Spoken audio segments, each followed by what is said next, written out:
Bismillahirrahmanirrahim. Assalamualaikum warahmatullahi wabarakatuh. Syukur alhamdulillah kita masih diberi begitu banyak kenikmatan sehingga kita bisa bertemu lagi di channel ini. Marilah kita senantiasa bersolawat serta salam kepada junjungan kita Nabi Muhammad sallallahu alaihi wasallam. Allahumma salli ala sayyidina Muhammad wa ala ali sayyidina Muhammad. Doa dan harapan saya, semoga saudaraku semuanya selalu diberikan kesehatan, dilapangkan rizkinya, diampuni dosa-dosanya, dan dipanjangkan umurnya. Amin ya rabbal alamin.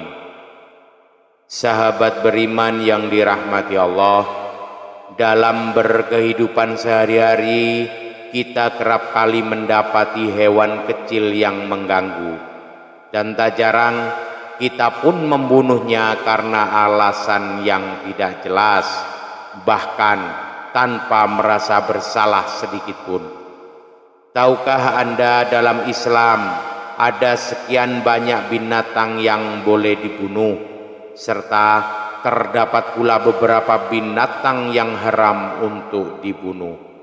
Jadi tidak semua hewan kecil boleh dibunuh walaupun populasinya tidak terbatas. Terkait haramnya membunuh beberapa binatang itu mempunyai dasar baik dari Al-Quran maupun hadis Nabi. Tiap-tiap dari binatang yang haram untuk dibunuh itu pasti mempunyai alasan. Maka sebagai umat Islam telah sepantasnya kita perlu mentaati tentang itu. Berikut ini adalah 5 binatang yang haram untuk dibunuh di dalam ajaran Islam. Yang pertama adalah semut.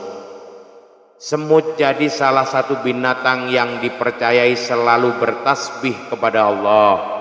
Binatang kecil tersebut juga merupakan bala tentara Allah yang terbanyak. Semut sebagai salah satu binatang yang dilarang untuk dibunuh dalam agama Islam. Dari Abu Hurairah radhiyallahu anhu bahwa Rasulullah sallallahu alaihi wasallam bersabda, salah seekor semut sempat menggigit salah seorang nabi.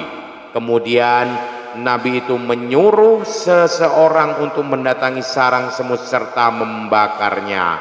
Namun Allah kemudian mewahyukan kepadanya, apakah cuma sebab seekor semut menggigitmu lalu kalian membasmi satu umat yang senantiasa bertasbih kepadaku? Hadis riwayat Muslim.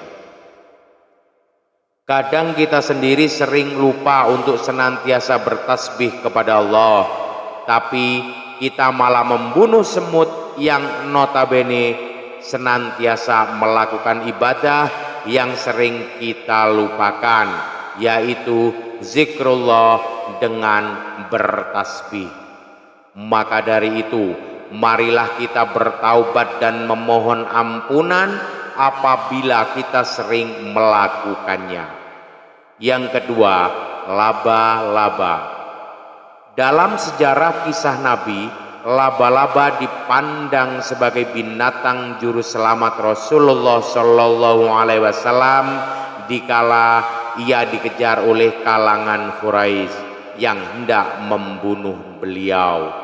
Diketahui jika dikala itu Rasulullah bersembunyi di dalam gua dan kalangan kafir Quraisy hampir saja menemukan beliau, tetapi berkat terdapatnya sarang laba-laba sehingga kaum kafir Quraisy beranggapan jika di dalam gua itu tidak mungkin terdapat orang di dalamnya.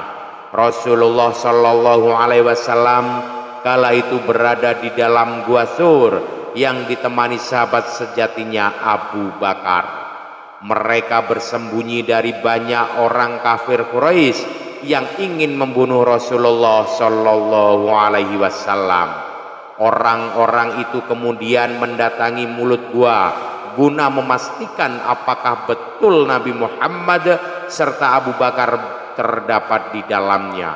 Tetapi apa yang mereka dapati terdapat sarang laba-laba yang masih utuh sempurna, serta di situ mereka pula mendapatkan 2 ekor burung merpati.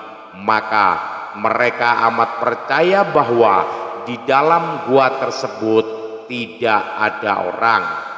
Merujuk pada kisah tersebut, sehingga Islam memutuskan kalau tindakan membunuh laba-laba menjadi sesuatu perihal yang tidak dimaafkan atau diharamkan.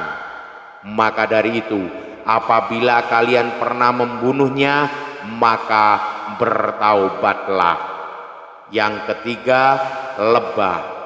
Lebah adalah salah satu binatang yang istimewa dalam Islam. Apalagi secara harfiah, lebah digunakan sebagai nama dari salah satu surah dalam Al-Quran, yakni surah An-Nahl. Terselip banyak pelajaran yang terdapat dipetik dari kehidupan lebah. Salah satunya yaitu lebah selalu memakan sesuatu yang halalan thayyibah, rezeki yang baik serta halal, dan perhatikan apa yang dihasilkan penuh keberkahan, yaitu madu yang mempunyai banyak manfaat untuk kesehatan manusia.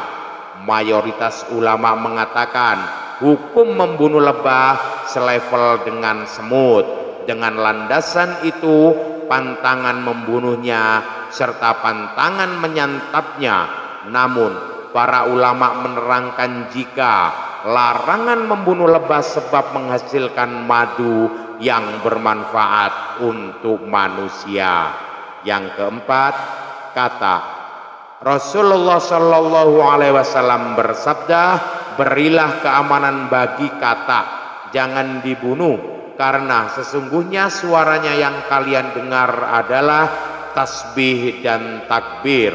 Sesungguhnya hewan-hewan meminta izin kepada Rabb-nya untuk memadamkan api dari Nabi Ibrahim, maka diizinkanlah bagi kata, kemudian api menimpanya, maka Allah menggantikan untuknya panas api dengan air.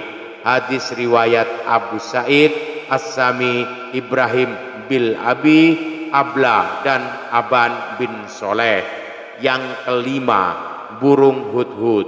Burung hudhud merupakan salah satu binatang yang disebut dalam Al-Quran. Burung ini amat terkenal dalam kisah Nabi Sulaiman karena menjadi utusan yang mengantarkan pesan Nabi Sulaiman pada Ratu Bilqis. Keistimewaan burung tersebut menyebabkan binatang yang satu ini haram untuk dibunuh. Sesuai dengan ketentuan Islam, membunuh hewan yang tidak bersalah jelas tidak dapat dibenarkan. Kita boleh membunuh hewan jika keberadaannya akan mengganggu keselamatan. Maka dari itu, mulailah hari ini untuk berhati-hati dalam bertindak, walaupun itu hanya membunuh hewan kecil sekalipun, karena segala sesuatu ciptaan Allah ada tujuan dan hikmah di dalamnya untuk kehidupan manusia. Wallahu alam bisawab. Demikian yang dapat saya bagikan. Mohon maaf atas segala kekurangan. Usikum wa nafsi bitaqwallah. Assalamualaikum warahmatullahi wabarakatuh.